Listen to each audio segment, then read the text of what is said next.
হজে গিয়ে অনেকে সোশ্যাল মিডিয়ায় ছবি শেয়ার করেন, সেলফি তোলেন, এবং এরকম একটা প্রচলন বেশ আছে এখন সব দেশের মানুষ। এটা আসলে খুবই নিন্দনীয়, কামনা করা কাম্য নয়। কারণ হলো আপনার যারা হজকে ইবাদত মনে করেন এবং এটিকে একটি জীবনের অনেক বড় সাধনা মনে করেন, জীবনে মানুষ নামাজ পড়ে আপনার 70-80 বছর, কত লক্ষ লক্ষ রাকাত, কিন্তু হজ তো একটা।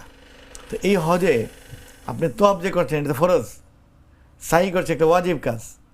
তো এখন কেউ কি নামাজের সময় তার সেলফি ওঠায়, কেউ কি রুকু থেকে সেলফি তুলে, কেউ কি সিজদায় গিয়ে ভিডিও করে? তো এরকমই তো তওয়াফও তো একটি ফরজ ইবাদত, সাই একটা ইবাদত, মসজিদে নামাজ পড়তে যাওয়া ইবাদত। তো এই জন্য এই সেলফি বা এমনি এটি অন্যায় গর্হিত। সৌদি শাসকরা এক সময় ধরতো, এখন অতটা ধরেন না, শিথিলতা। কিন্তু প্রত্যেকের নিজের বিবেক, নিজের মধ্যে একটা পুলিশ তৈরি করতে হবে, আমাকে কন্ট্রোল করতে হবে। এটা হলো এখন হলো কি যে গিয়েছি স্মৃতিস্বরূপ একটি দুটি ছবি রাখলাম। এটি আপনি তওয়াফের সময় কেন?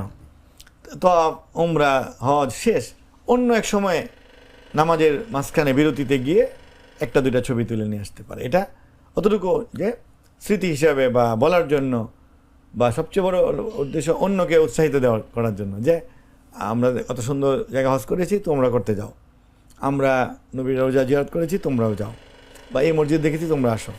কিন্তু এটা অপচয়ের পর্যায়ে পড়া বা বাহুল্য হওয়া, এর দ্বারা বেপর্দা হওয়া, এ করে ভিডিওতে দিয়ে দিচ্ছে বা ফেসবুকে দিচ্ছে।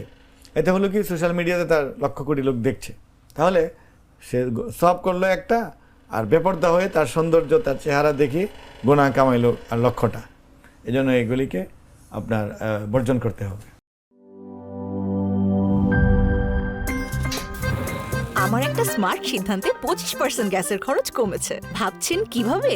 সাধারণ গ্যাস স্টোভ বদলে আমি এনেছি আরএফএল গ্যাস স্টোভ। এর সাইন্টিফিক নজল ও ব্রাস বার্নার ক্যাপ সমানভাবে তাপ ছড়িয়ে রান্না করে দ্রুত, তাই গ্যাসও বাঁচায় 25%, টাকাও বাঁচে 25%। আরএফএল গ্যাস স্টোভ নিরাপদ ও গ্যাস সাশ্রয়ী।